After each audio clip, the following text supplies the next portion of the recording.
So karon ato ang topic karon is all about sa mga broken hearted.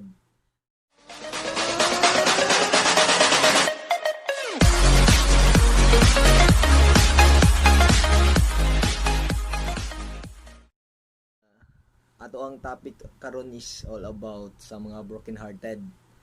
So dili mo gyud to malikayan nga masakitan ta. Kay tungod nag-love ram pud ta, di ba?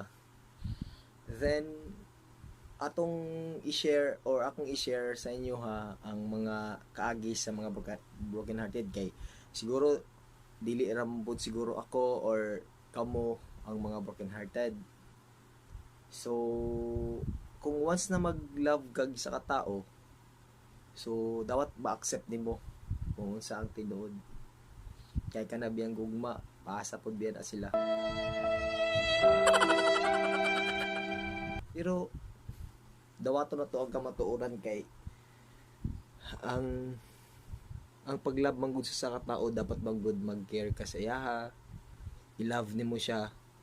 Pero kung dili ninyo kaya isa't isa, di let go. Pero ang uban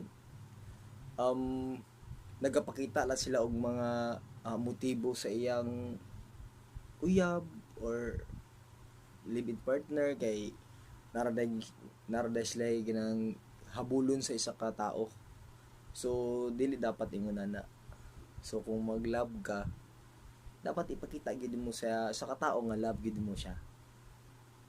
Ayaw kayo pa-feel nga mahatag og flowers, chocolates, tapos para kung makuha na nimo siya, imo ni siyang biyaan kay umanang imo ang kumbaga imo ang plan sa isa ka tao.